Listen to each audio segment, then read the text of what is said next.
Hello, everyone. Thank you for coming. You may wonder why I'm so happy today. And one of the reasons is because I don't have to wake up so early today. It's 8:15 p.m. I have the great fortune to be in Ho Chi Minh City in Vietnam. It's like a game changer. Totally different to do the sessions once that I've been awake for many hours. So I hope it's good this time, now that my mind is more active. So anyways, thank you so much for coming. Today, I have to tell you. Yes, see you next week. The idea is to spend some days in different places. I haven't decided yet exactly what, but next week, there is an event in the beach, Ho Tram, and Geshe is coming very soon. We'll report in P3 World News or something. I'll try to share. I was saying, maybe Adam cannot come today. Maybe he comes, but maybe he doesn't. He had a special kid activity with his daughter. So he basically said that I should be ready to cover the whole hour in case it was necessary. But if he can, he'll come. Anyways, I am ready in the sense that there is a lot of material. I'm so surprised of how deep this can go.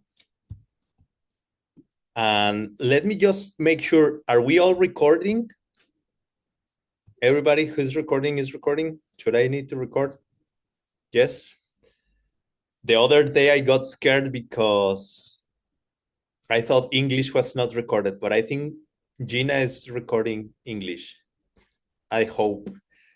Can you put thumbs up, Gina, if you are there listening? Okay. Milan, thank you so much. Recording English. Okay. Thank you so much to everyone, really. Translators, I'll try to do pauses. And the other day, one of the translators was saying that almost gets a heart attack.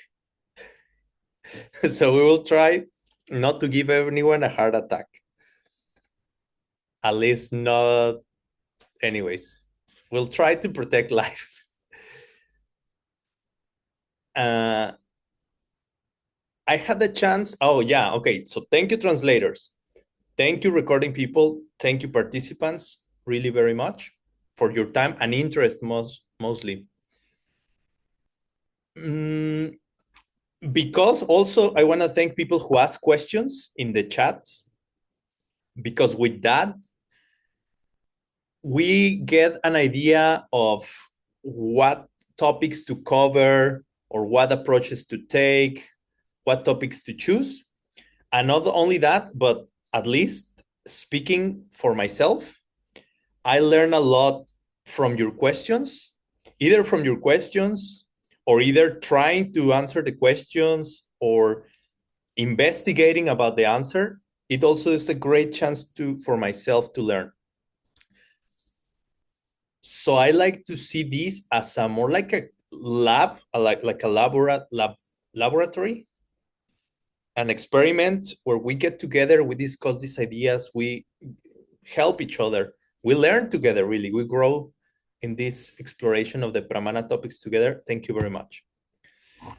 Now, having said that, one of the reasons I mentioned that is because looking for some answers to your questions, I have talked to different people. Sometimes I ask Adam, I ask other people, I go even to ChatGPT, to be honest. Many times it's a great help. Sometimes it's important to check with other sources. Don't buy everything that ChatGPT says, but it can be great help as well. If you know what to answer, what to ask, if you know what to ask, can be for sure a great help. I'm impressed.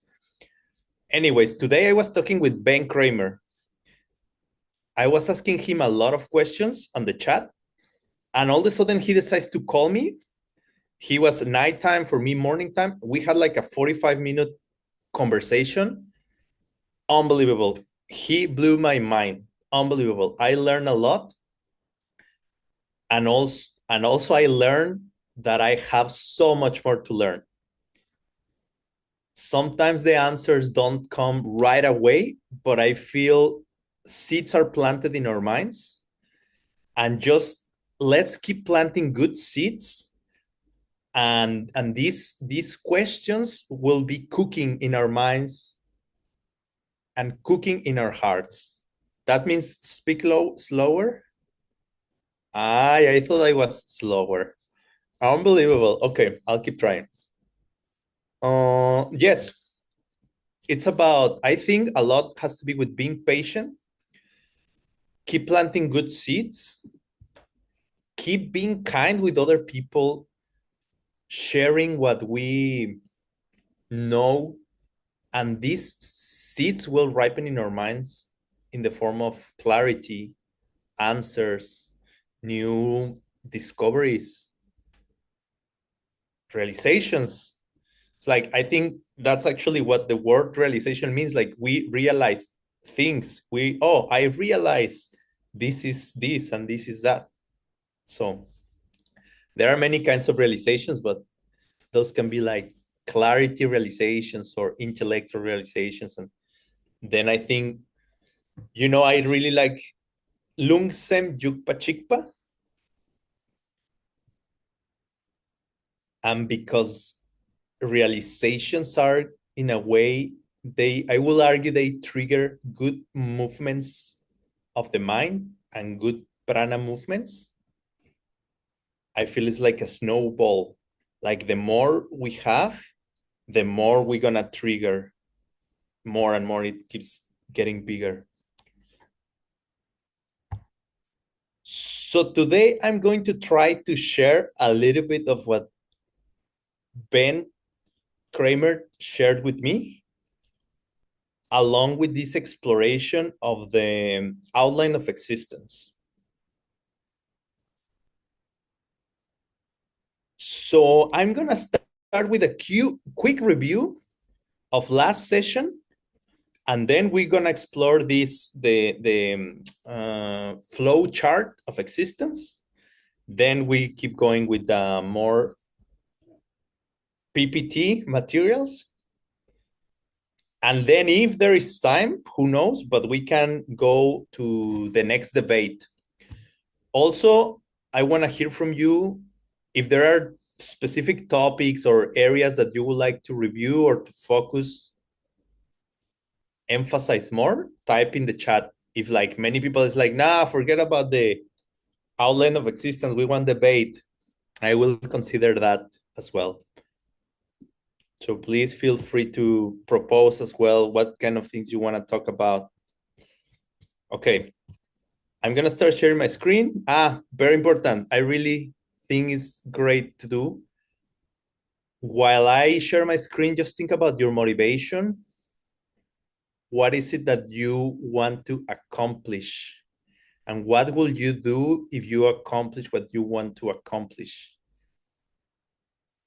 And I think it helps to put our hearts and minds in a very good, beautiful place. Along with this, reminding ourselves our best understanding on how reality works and how to get the things we want to get. So I go for my screen. And you can think about your motivation. Okay.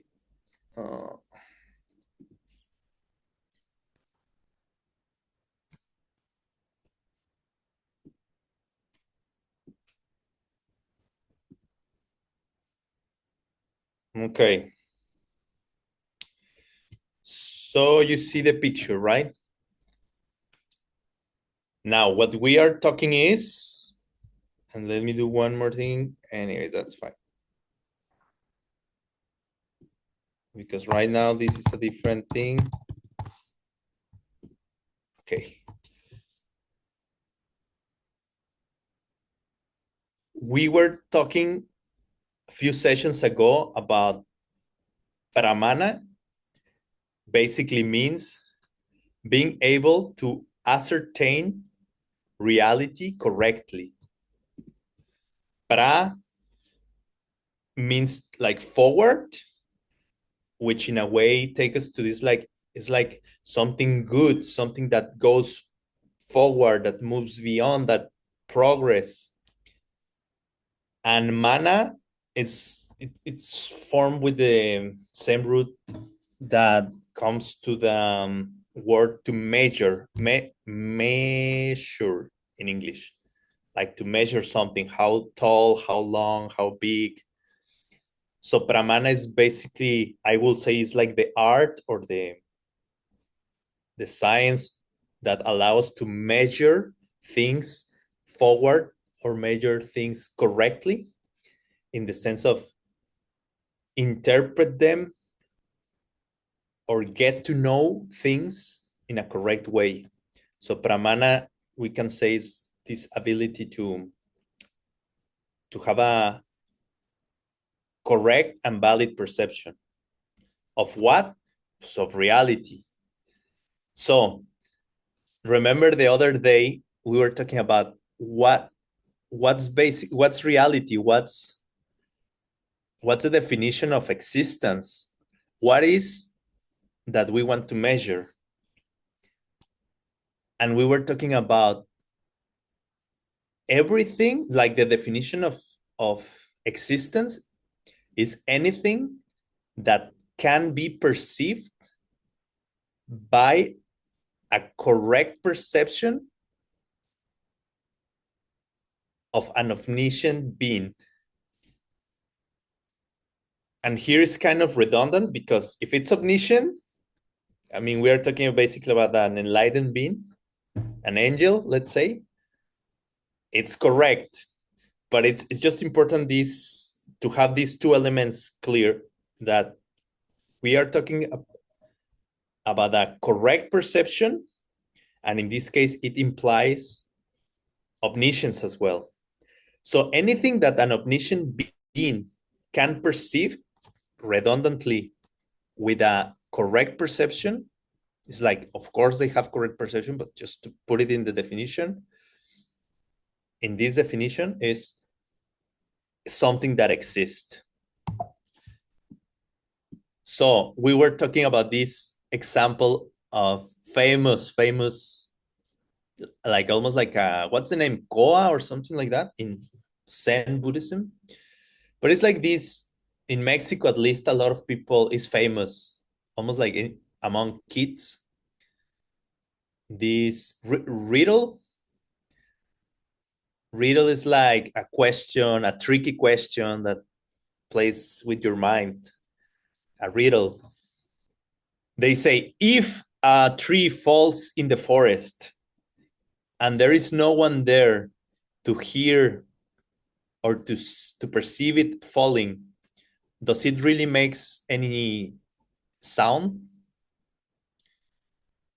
And then Geshe in one of the foundation course number 13 addresses this situation, and then he say, in Buddhist philosophy there is no such thing, it doesn't exist, a tree that falls in the middle of the forest and nobody can hear is something that doesn't exist. Why? Because an omniscient, if a tree falls in the forest, even if there are no humans to hear it, an omniscient being will be able to hear it. Now, remember this idea, very important idea, that different schools will have different explanation for different things. Many of them are accepted by higher schools and some of them not. But anyways, every single tool that we learn in any of the schools, it's helpful to take us further. So for now, let's leave it here. That's existence. We talked about what is existence, what is what we are trying to understand correctly. We're trying to understand existence correctly. How things exist, how they don't exist. What is a Pramana? What is not a Pramana? Okay, so then we talked about the 3 levels of perception. Things that are like super available for us with our normal senses. It's called evident or obvious reality. Example here was the food. We can see the food. We can taste the food. We can grab a tomato and throw it to our friend, for example. Anyways, we can interact with these. We don't have to do much effort really to. They're available for our normal senses to perceive. Then, second level of reality, of availability, is the hidden reality. And these are things that we can, if we get good training, we can develop this ability to see those things directly, but it's going to be a little bit like, it's called inferential, like deduction. We use logic, and we take like a special process to see them directly. First, we see them intellectually, and then if we are well trained, we can see them directly. Super classical example, emptiness. This is a white screen because Geshe many times uses white screen as an example where we project our labels, names and labels, our seats. And we can think about it, we can understand it. At some point, it's almost like you can develop a certainty even if you haven't seen them directly. So that's a second level of reality, of availability, hidden reality. Other classical example, empty space. The space that allows things to exist, available space, and not the space in between walls or like how long or something. It's like this available empty space that allows the chair to be there, for example. And then there is something even more hidden that they say is even more difficult to perceive directly, to be totally sure, to be totally clear, which is, for example, cause and effect, the laws of karma, the results of karma, for example, we were using this example of every single square on the wall, for example. And yeah, I was encouraging people not to get too crazy about it, but at the same time to understand that basically it's like that. Every single little square is unique in this wall. You can see little differences between each one of them. And every single little difference, it has a reason to be. It has a cause. In a way, like your karmic seeds design it that way. But why? Why is it that little square number 57 has a little white dot in the right left corner, and the little square number 128 has a slightly darker tone of green? You know, it's like an omniscient being, for example, could tell you that exactly why, but they say that's even more difficult than to, for example, see emptiness directly. So these 3 levels of reality. Now, I would like if anybody in the chat wants to say what's the trick with these three levels of reality. Oops, I don't see my chat. Let me see. Anybody? I want to learn about SPYE. What's SPYE? Okay, nobody has an idea what's the trick with these three levels of reality? It's a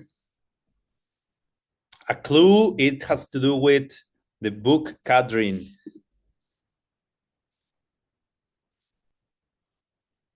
No? Okay, I'm gonna have to tell you. Basically, in the book Catherine, there is a part where, yes, Ola put it in the chat, whom, correct, because there is a part that actually Geshe said he got inspired by one of his own personal debates where he's well, in the book, Mrs. Friday is in the middle of a big debate about this particular topic, the three different levels of reality. And then she throws inside the debate, she throws like, okay, somebody asks like, okay, tell me, for example, what level of reality is an apple? Then we will say, well, an apple is something I can see with my eyes, so it's first level, very evident. And so on about examples of level of reality. But then she said like, well, to whom? Because for, let's say, for like a microscopic little amoeba or something, I'm making it up, but even an apple is a hidden object. It will not be able to see the apple. Maybe in a way we could say like the dog cannot see the pen. Even for the human, the pen is very evident, obvious. For the dog, is not, is hidden. Yes, the dog can see the colors and shapes that the human is putting together as a pen. And there are arguments that dogs really don't even see the same colors as humans. So even that could be another proof. But the whole object as we see it,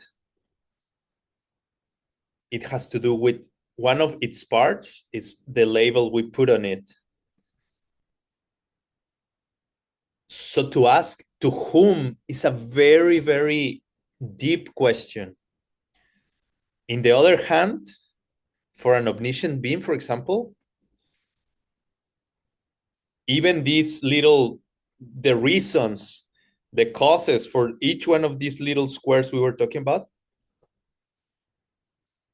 super obvious reality.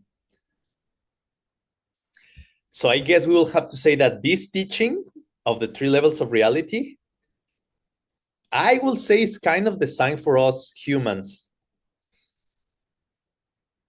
I don't know at what level are you, but I talk up for myself, assuming maybe there are other humans as well. Who knows? But yeah, I will say, okay, this is a teaching for humans. Great. Because if it was for, I don't know, for enlightened beings, every single object in the universe belongs to category number one. Evident, obvious, is there, cool. Okay, now it's time to move to the new topic, which is the outline of existence. Okay, get ready because it's gonna get very interesting. Now I have to share the other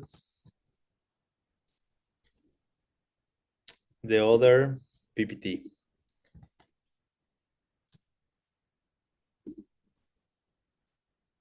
Let me see. Okay. Cool. Do you see a lot of lines? Widescreen? No? You don't see a widescreen? What do you see? You don't see a text that says everything that exists? Okay, let me try then.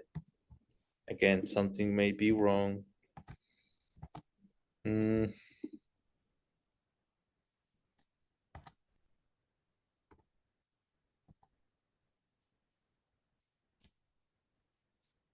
Okay. Yes. Okay, but that was supposed to be a surprise. I don't want you to see that. I want you to continue to share. Okay. Yes, you see a white screen? Okay, that was supposed to be. Okay, so first we have everything that exists, correct? Thumbs up, you can see the everything that exists. Perfect. Now, everything that exists, we already define it. Anything that can be perceived by an omniscient being. Cool. Basically, it divides in two things. Number one, changing things. I think today is the day that I've been going more slowly, but apparently the audience wants more slowly. So I keep trying. We have in one hand changing things. Cool. In the other hand, we have unchanging things. You may be so far familiar with this. If you something want more details, put it in the chat and we will address it in a moment. Okay, changing things, basically it divides in a few categories. Check it out. Number one, physical things. What are these things? Basically things that we can perceive with our senses. The five senses, things that are made of, in the second school, we will say things that are made out of atoms, things that are made of smallest particles. And this was very interesting to me to do this exercise check. It's like a physical thing is something you can either see with your eyes, touch with your, how you call that? Touch sense? Sentido tactile sense? Things that you can hear. So basically, we could say that sounds are physical things. It's interesting. It's so subtle, but they are. Smells are physical things. And even tastes are physical things. Apparently, it's like there are little atoms touching maybe your tongue, producing some effect once they interact with your taste sense. Excuse my English, sometimes it's limited. But to me, it was very interesting. Like, even smells are physical. Yes, they are so subtle, but they are physical. They are considered physical. Okay, what else we have? We have mental things. For mental things, it starts getting interesting. The definition of mind is that is clear and knowing. Sometimes by clear, I have here what it means is like it's ineffable. Like you cannot grab it, you cannot measure it. It doesn't have a size. It doesn't has like a precise location. Ineffable is like not particularly able to grasp with the senses, and at the same time it's knowing. It has this awareness. So examples of mental things: dreams, thoughts, emotions, ideas, intentions, your discrimination, like I like it, I don't like it, stuff like that. That it can be part of your awareness. It has this kind of quality of being aware. Now, so far we have physical things, mental things, inside the changing things. And then we have one more, which was causing trouble in the chat, which is existing changing things, which are not physical nor mental. Here, Adam was recommending me that he basically say, oh yeah, the third category is changing things which are not physical nor mental. But the reason I wanted to add this word existing changing things is because in a few more minutes, we'll introduce this idea of definitions and definiendums, especially really all the time, but especially in Pramana and especially in debate, this idea of every single word that you add in a definition is very, very important. We'll see an example in a few more minutes. So I decided it could be helpful to illustrate that example, writing and adding there existing changing things which are not physical nor mental. We'll see why in a moment. Classical examples. Seeds, mental seeds is the very most classical. Then we have time, because time is not physical. How, like, oh, can you give me half a kilogram of time? Or like, yeah, just give me 5 inches of time. And at the same time, time is not mental because time is not aware itself. Same with seeds, like Geshe often says, seeds are not aware of themselves. They are more like a potential. Other example is like life. And all these things is important to remember. They all are changing things. In Tibetan, many times this category is called as Den Min Duche. And another classical example, this is one that I was struggling a lot with Ben Kramer, is person as a Den Min Duche, in the sense of, for example, Juan. Like, because the thing is like, Juan is not my mind, Juan is not my body, but it's like a combination of them both, but at the same time, none of them, it's like none of the 4 options of not my only my body, not only my mind, not the combination of the 2, and not the absence of the 2. It's kind of something in those lines, as far as I understand.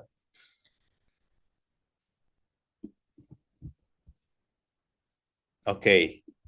Now, just hang in there, because this question basically came from this idea of what about archetypes and what about concepts that are unchanging? And that's what we are going to explore next. Because then I was insisting to Ben that a person could be like an archetype, a non-changing archetype. But then Ben keep defending the position that no, of course, a person is a changing thing. Then later I understood that it makes sense, and I will illustrate more now that we move on to unchanging things.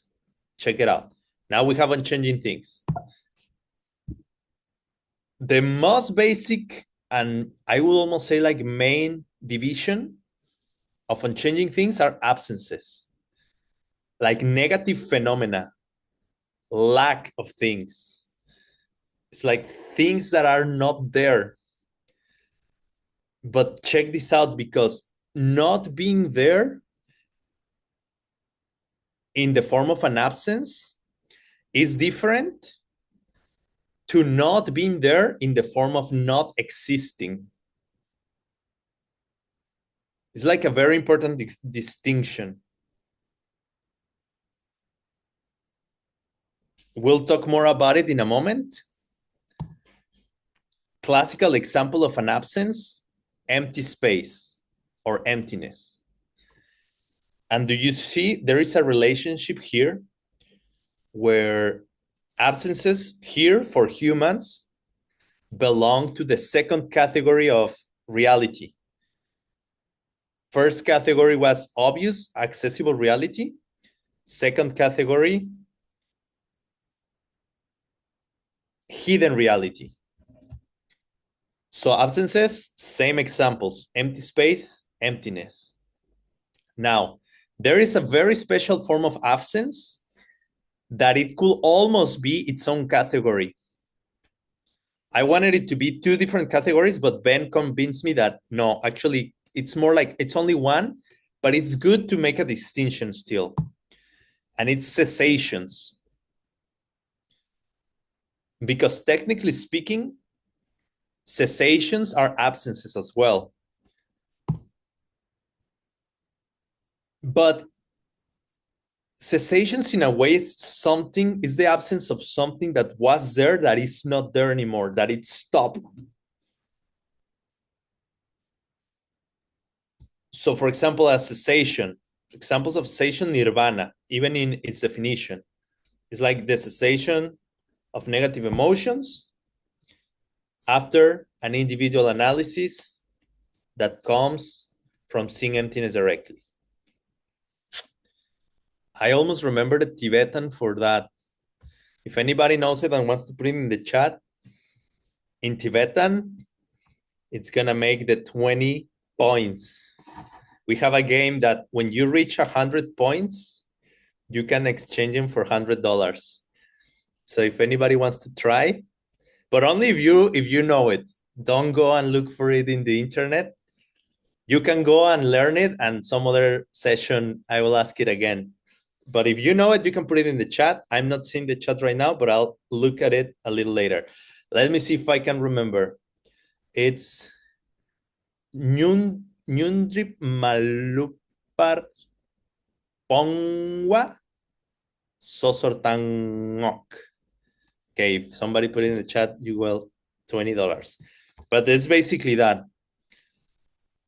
You stop all your negative emotions one by one because of a mental process, a logical deduction, basically, or something like that, after seeing emptiness directly. And then you stop them one by one, which is interesting as well. Another famous cessation is this moment in our spiritual life where we don't go to a lower realm anymore. And you remember the 5 paths, like the 5 stages of a spiritual evolution of every living being, which is like the path of accumulation, path of preparation, path of seeing, and then path of habituation, and no more learning path. So each one of those paths, maybe some other session we could go deeper into them, but each one has parts. And there are systems to try to establish where we are at exactly. And there are like signs that certain things are happening to you. How's your life? How's your mind? How do you react to different situations? And it helps us to establish where we are at. So in path level 2, the path of preparation, I think it has 5 paths inside the second path, 5 parts inside the second path. And now I'm having this question. Maybe it's 4, maybe it's 5. I will have to check. But in the very last one, just before you see emptiness directly, you have this experience of seeing dependent origination directly. It's when Geshe talks about like the pot in the stove that you see colors and shapes, and your mental seeds wrapping them and forming an object, giving meaning to the object, let's say. They say just when you get at that level, that the peak of existence, just right after you see emptiness directly. But just before you get to that experience of seeing dependent origination directly, you come to a very deep understanding of emptiness that stops your lower realms forever. You will never be reborn there anymore. So he says basically that it's like a deep understanding of emptiness that gives us this cessation. And we can get there. And Geshe says that that's why he keeps teaching the pen over and over and over, because he wants us all to have this certificate or life insurance that we're not going to go to any lower realm ever again. Classical example of a cessation. Cessation of never going to the lower realms. Okay, now we get to this touchy subject because there are some unchanging concepts or ideas as well. And here's where Ben and I took a long time exploring this idea. Because for so long time, I always thought that in one hand, we have absences, which are negative phenomena, negative in the sense that they are a lack of something. And in the other hand, anything that comes from seeds, I will call it positive phenomena. Then Ben Kramer took me through an unbelievable trip about why second school and also fourth school both agree that even archetypes and unchanging things somehow are negative absences phenomena, which took like very unexpected paths, let's put it that way. But basically, it has to do with this idea of the second school, that when we want to establish something, we need to separate it from everything else that is not it. Is this example, Geshe talks about it often, when you are on the train station looking for the lady with the red coat,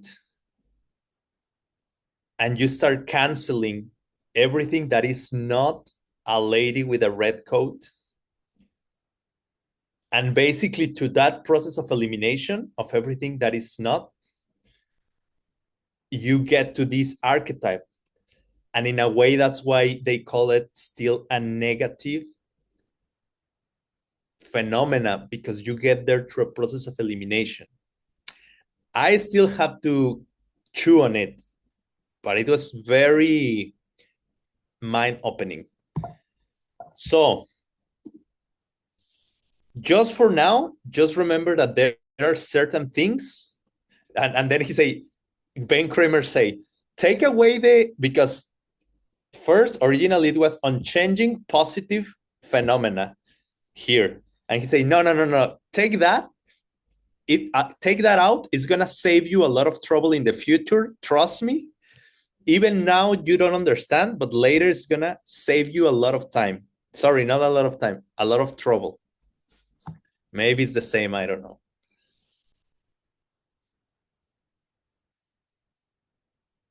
Okay. No, yeah, I'm trying. It's difficult. And also, you have to consider I'm super jet lag. And yeah, I wake up like at 4 in the morning. But here we are having fun, I hope. Anyways, he say it's gonna save you a lot of trouble later if you just call it unchanging concepts or ideas. Don't call it yet unchanging positive phenomena. Later you will understand. Okay, Ben, I trust you in this. Let's see where it takes us. But there are certain things that are unchanging, like archetypes, facts, and truths. Okay, so you may wonder if this is everything that exists in the universe, is there anything else that we are not covering here? Okay, check this out, because this I find also very interesting. Check what's next. Papam. Okay, this is just an extra tip over there. The 5 skandhas. It's also called the 5 heaps, or some people call it 5 aggregates. The 12 ayatanas, the 18 dhatus.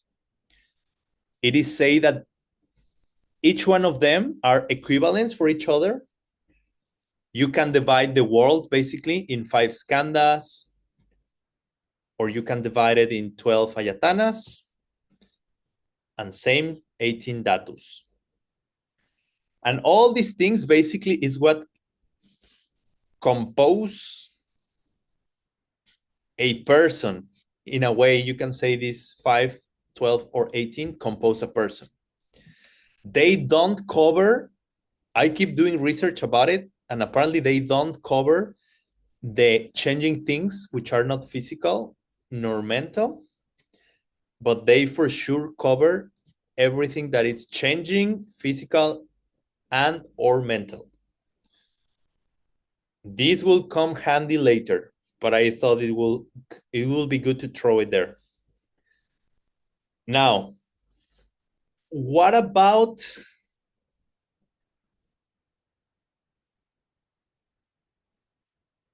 where in all these will you put the rabbit horns? Like, yeah, let's put it this way. Many times we use the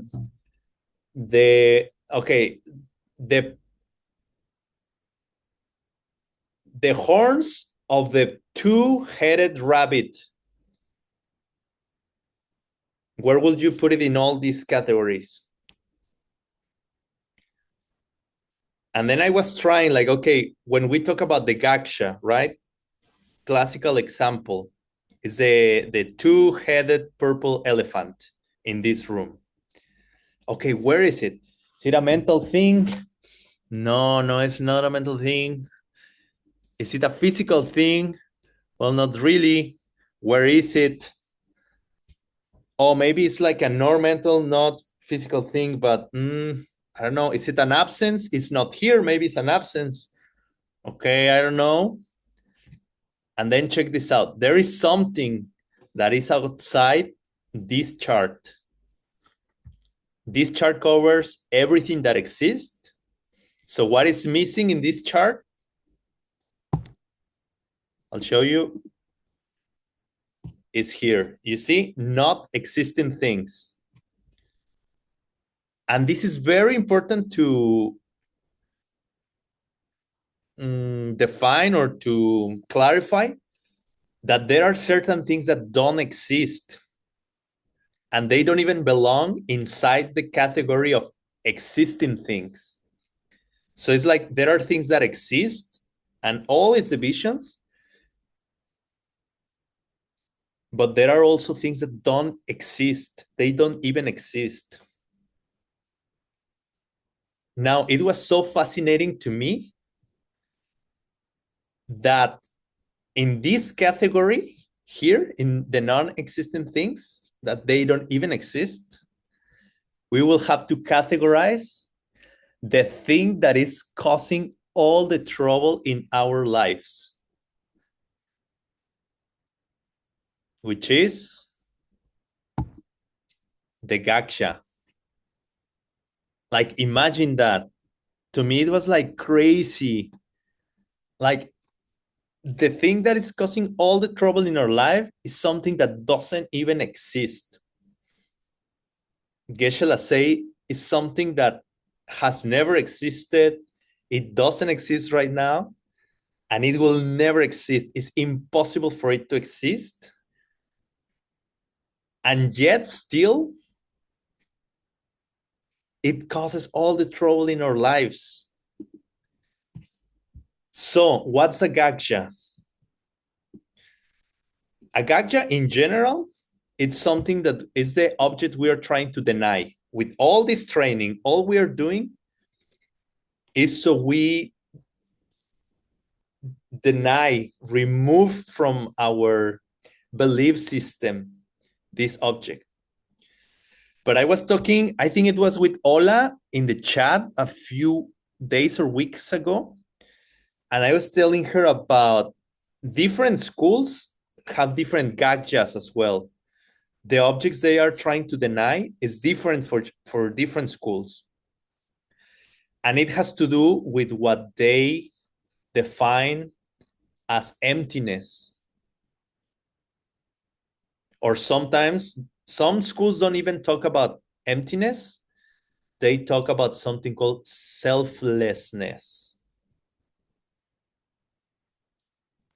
So, for example, this is a great, if you have a chance to research more or study or review, whatever, about the 6 flavors of emptiness. It's a great, great teaching that will give a lot of clarity on this whole topic. For example, some of the lower schools will say, okay, things are empty of not coming from causes and conditions. Okay, cool. And you remember we say some ideas belong to lower schools, but even they belong to lower schools, the higher schools also say, okay, yes, I agree with you. So this idea, every school agree. And they say, yes, I agree. Things are empty of not depending on their causes and conditions. I agree.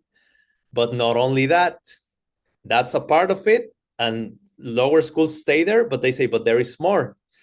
And then some ask like, okay, what else? And next more schools say, okay, they are also empty of being independent of being something things are empty of being subject and object independently. Okay, I think that's good. Things are empty of not of being. It's so difficult for me to say it. Basically, it means that object and subject, is this mind only idea school? They come from the same seed of being independent. They are empty of that because they are dependent. They are empty of not being dependent. I hope I'm saying it right. Okay, and they say, okay. Higher schools say, okay, yes, I agree, but there is more. Is more? Yes. What? Okay. Things are empty of not having parts. Okay, so you're saying in a positive way, you're saying that things have parts. Things depend on their parts. Yes, things depend on their parts. And then higher schools say, okay, yes, I agree. But there is more. Okay, what else? And finally, the higher school Madhyamika says, okay, things are empty of not depending on names and labels. Basically, we can say karmic seeds. So you see how they are building, and they are like classical, traditional, like 6 flavors of emptiness that they build on top of each other. And it gets more and more rich and complex and elaborated and whole or vast, complete. And every single school, when they deny a particular kind of object, they are denying a particular kind of gaksha. So the gaksha will be different for every school. But when Geshe was encouraging Adam and I to address these topics, he kind of prepared us, and he said, basically, he showed us how there is 2 main schools of Pramana. And that's school number 2, the Swatrantikas. I always say it weird. Swatrantikas, yes. School number 2, the Sutris, the logic school, Dharmakirti. And then the Madhyamika Prasangika school. Those are the two strongest schools on logic and reasoning. And they have many things in common, but also they, yes, thank you so much. Sautantrika.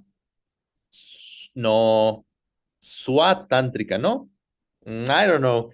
I just remember Ben was trying to correct me and I got more confused. But you know, school number 2, I'll find out what's the right pronunciation.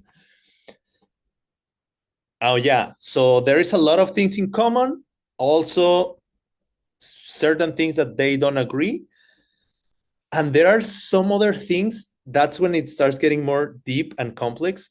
There are some things that apparently they agree, but they mean different things. It's like one example that blew my mind is when they say things don't exist really. It's like they both say yes and they mean totally different things. Later, I'll share more about that. I'm going to have to get ready for that, but it's just giving you some treats here and there. In general, just to play it safe, something that all schools will agree with, because it's a very general definition. And this is a good trick that can save you sometimes in debate. It will protect you. We can say a gaksha is a thing that doesn't depend on anything else to exist.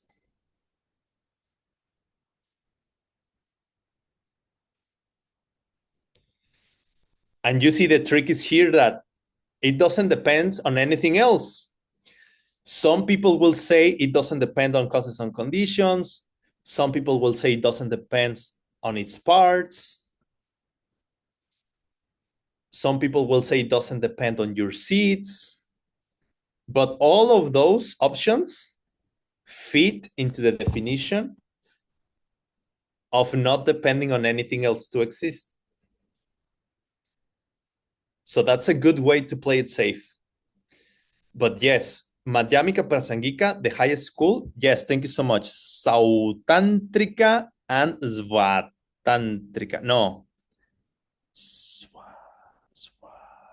Sautran. One of them, it doesn't say Tantrika. One of them is Swatran. One of them is Trantika and the other, yes, is Tantrika. I don't know. We'll find out. Maybe I'm wrong. If I'm wrong, complain. I don't know. but probably I am in some aspects. Anyways, okay. Let me go back to this. Just to play it safe, a gaksha is a thing that doesn't depend on anything else to exist. And still, even it's impossible, it causes all the trouble in our lives. And Ben Kramer and I talked about a very cool distinctions. We say there are many kinds of gakshas, but there is like a division in two that I find very relevant for this topic, which is the kind of gaksha that is impossible to exist, has never existed, it doesn't exist, it will never exist. That's one kind of gaksha. And another kind of gaksha, they both have names in Tibetan, but I have to find them. The other kind of gaksha is a gaksha that it doesn't exist, but it could exist. For example, like, okay, this is tricky. I'm gonna use two examples. One example will be the white little rabbit in my room.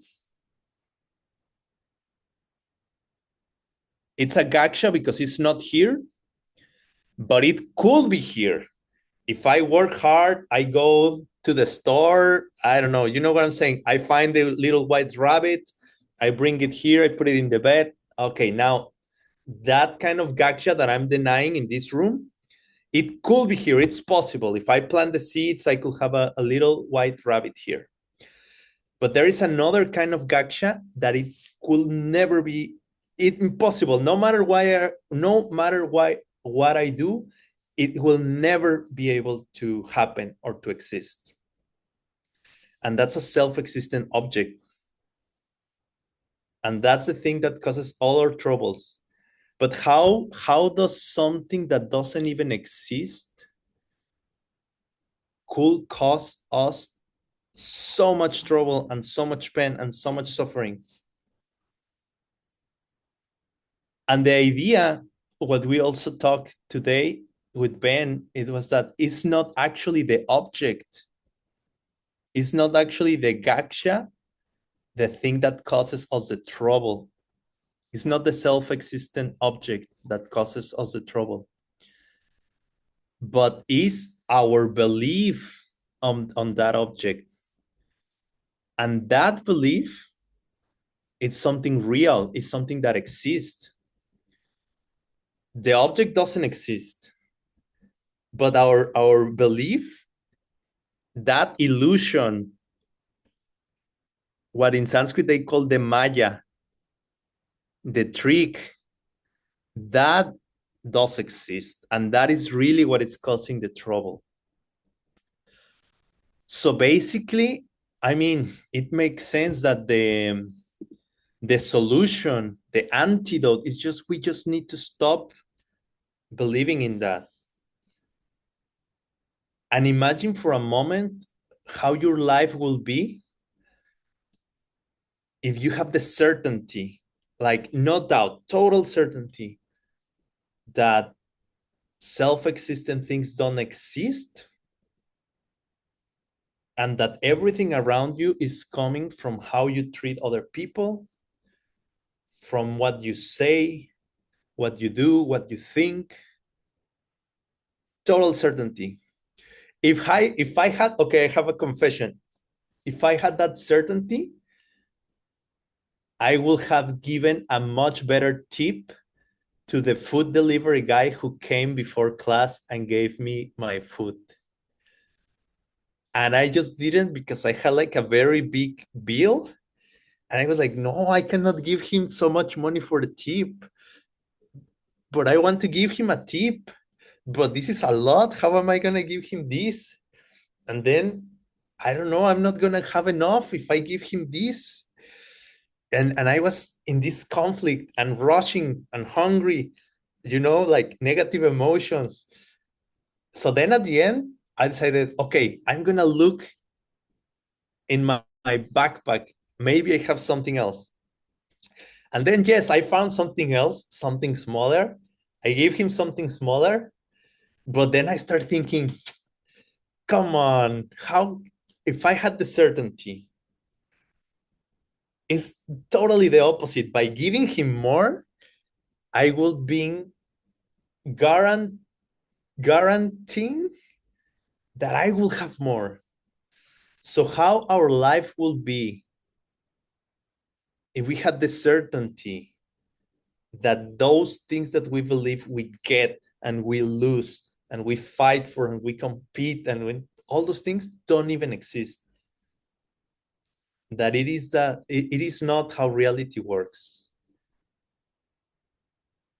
I think it's a very beautiful meditation if you want to try sometime. And it's actually in one of the foundation courses. Like, those, I don't know, in the homeworks, like for 15 minutes, you are supposed to meditate on this and this, and your homework is not going to be accepted if the dates and times are not there. Well, but then it's a beautiful meditation. You sit down and you are supposed to imagine how your life will be and how you will be if you already saw emptiness directly. How you will make your decisions having this certainty on how reality works and how it doesn't work. It's like total certainty. No fear to give the guy $100 tip as a $100 bill as a tip. It's like no fear. I think it's very beautiful. Okay, so we have if I'm correct, we have 10 more minutes. I'm glad we were able to finish this general flowchart of existence. I think it's a great tool to have. And I really encourage you. We can also together sometime work on it. But if you have the chance, check this teaching on the 6 flavors of emptiness. And I'll try to find it for you. Maybe I can share it in the chat. There is a beautiful long essay that Geshe wrote maybe 4 or 5 years ago. I'll see if I can get it. And then I'll share it in the chat. If you have any comments, questions, you can type them there. If anybody wants to participate, you can also open your mic stuff. And okay, because 10 minutes is not so much to really go into the debates. I'm going to please share it. Yes, the text you mean, right? The essay. Yes. Another beautiful essay that I will really recommend is the one on Dharanis that Geshe wrote. Is one of my favorite essays on the medicine Buddha when he was teaching in Diamond Mountain. He also wrote an essay on how mantras work. Amazing. And it also so connected with Pramana and how our names and labels create mental pictures and how these mental pictures create our reality. And it's one of the reasons why mantras can have actual Ben Kramer will kill me if I use the word real, but I was about to say real effects in our lives. But then basically Ben Kramer say like that, I'm not allowed to use that word real anymore because I was misusing it. But conventionally speaking, it has actual, let's put it that way, actual effects in our lives. That's another great essay. Okay, in order to finish, let me just run you quickly. This is a kind of a review of a little bit of what we just talked about. Okay.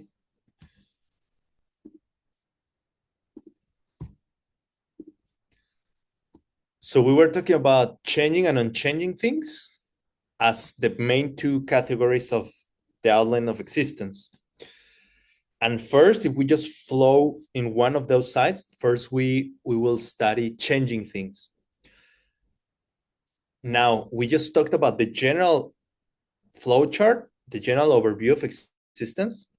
But in each one of those categories, we can go deeper, deeper, deeper, deeper. And every single one of these categories, if we understand it very well, it's going to give us tools to measure correctly reality. It's going to give us tools to have better pramanas on reality. And this is one of the reasons I was telling you how important in pramana and especially in debate definitions and definiendums are. And it's like a masterpiece, like a game of precision. You have to be very precise. One of the examples is this. We were talking about the rabbit horns, that they don't even exist. They are a form of a gaksha that doesn't even exist. But I always think about this like, okay, I mean, if we really planted the seeds, could we live in a world where a rabbit with horns exist? And to be honest, I have to me at least, when I ask myself that, I have to say yes. I mean, why do I have the seeds to be in a world where there's like a little animal that has 4 legs and 2 ears, and why it's not 3 ears, but it's 2 ears? So I guess if I had different seeds, yes, I could live in a world where I don't know, there's an animal that looks like a rabbit, what I call a rabbit, but it has horns. Makes sense to me. But we use this example because in the world, in the conventional world we live in, these things don't exist. But I think really the ultimate example for a gaksha is self-existent object. Now, for this exercise example, let's pretend a rabbit with horns is totally impossible. It doesn't exist, right? Let's pretend no way, it's just non-existent. And if I tell you, okay, let me check this. If I tell you, give me an example. Okay, wait, I'm looking for it. What's the difference between something unchanging versus that? Okay, two things. Give me an example of something unchanging. It's so complicated. Okay, no, cancel that. Now I'm start to sound like the kachik, the person who's always confusing the debate.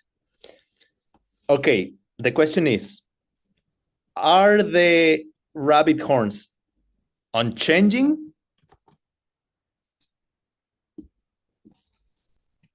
Who will say yes? Who will say no?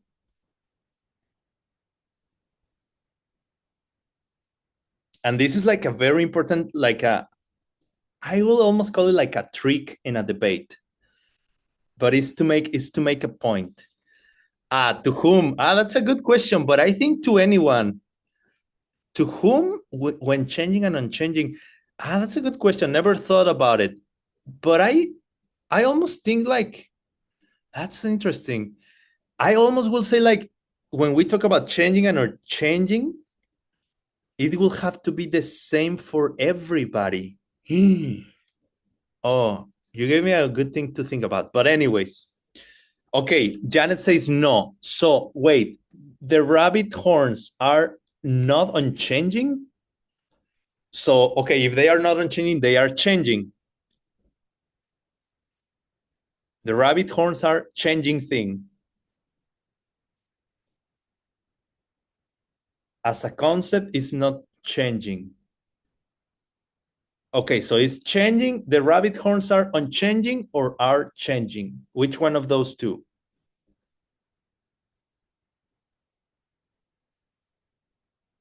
Dun, dun, dun.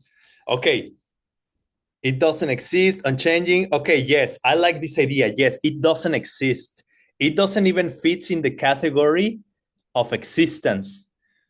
So in a way, you could say that the rabbit horns are not a changing thing. But if the rabbit horns don't exist, could you say that they never change? Because how are they gonna change if they don't exist? And Gina says they exist in your mind as a concept. This is another interesting idea I talked with Ben today. It's a very different thing to say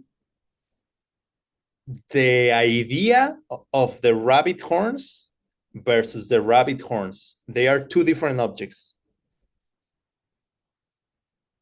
We can talk more about it later, but the trick that I want you to think about it is like, we could say that the rabbit things are unchanging, but we could not say that the rabbit things are an unchanging thing. And can you see where it's like a subtle difference?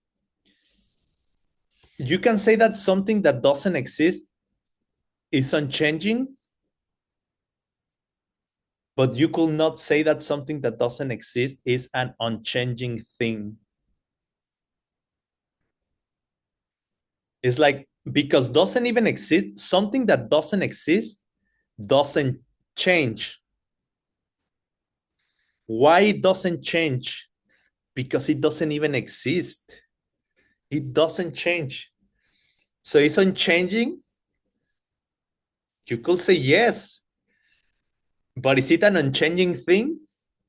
No, because it's not even a thing.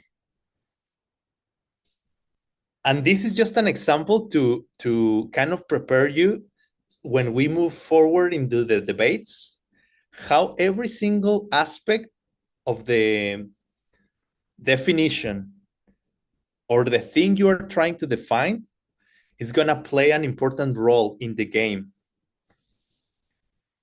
This is an idea that Geshe talks about. If you want to hear more about it, Geshe talks about it in class number 2 of the foundation course 13. And more like in the middle of the class, more like in the when it's already like 1 hour and a few more. I don't remember exactly. I have it there. I have a note. I can share it in the chat. But if you want to hear how he talks about it, it's like in class 2, foundation course 13. And he talks about the difference between something that doesn't exist being unchanging versus something that doesn't exist being an unchanging thing. And just by adding the word thing, it plays a huge different role in this thing. Okay, and finally, because I want to leave you with slideshow. Where is my rabbit? Okay. After we establish things that exist and don't exist, and changing and unchanging things, just to mention that 99%, as you can see here, in the green chairs, 99% of things that we interact in daily life are changing things. And there is a little bit percent that it fits into the category of unchanging. In this case, this yellow chair is the unchanging things in our lives. And most of them, the things we deal with, are changing things. And next session, now we're going to start exploring changing things. We're going to try to go deeper in changing things.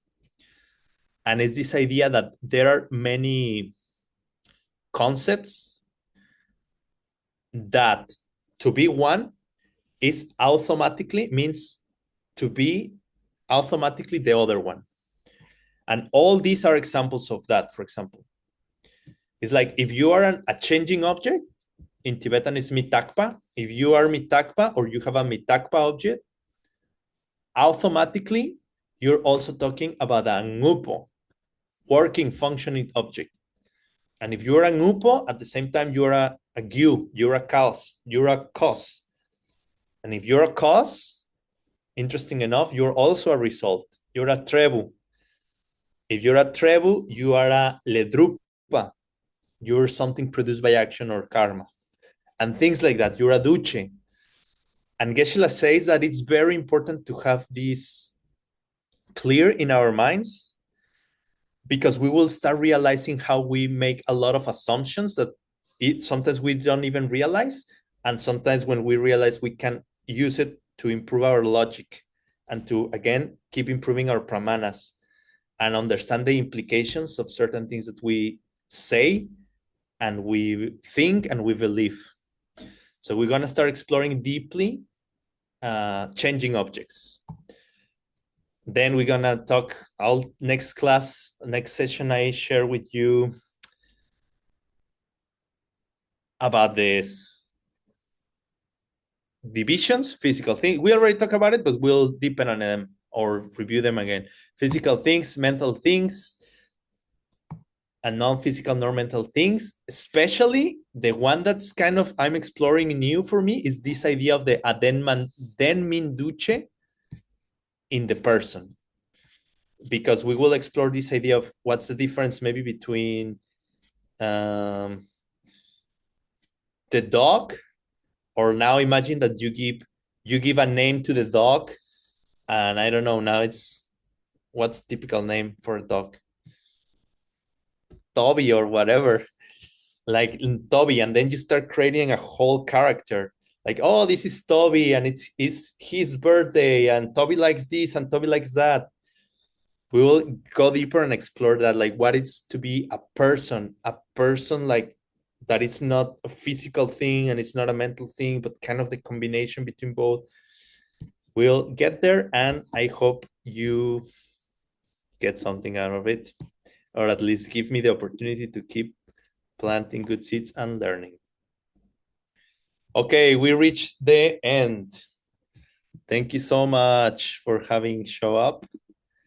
And yeah, let me know if you want any specific topics to be addressed sometime soon, or if you have questions, you can type them in the chat, in the WhatsApp. Because in Vietnam these days, Telegram is not working, so WhatsApp is working. And then I'll keep you posted with the trip. You can. Sometimes I use the Instagram in Peachtree World News to, I don't know, shoot some cool parts here and there. Geshe is gonna be coming next Wednesday. I hope I upload content and material there, so I'll give you catch up with that. Okay, so thank you so much. And yeah, best wishes. Thank you for showing up. I'm gonna upload this to YouTube. I hope it's helpful, it's useful, and we'll keep exploring these topics. Thank you again, translators, so much. I hope today I did a better job speaking slower. And amazing. Thank you, recorders. I'm glad Ola's still typing in the chat, because that means that she has not yet passed out and her heart is beating correctly. Good sign. Okay. And thank you everyone for your interest, and see you next time, and best wishes. Thank you, Gina, as well, for all the recordings and support, and see you next time.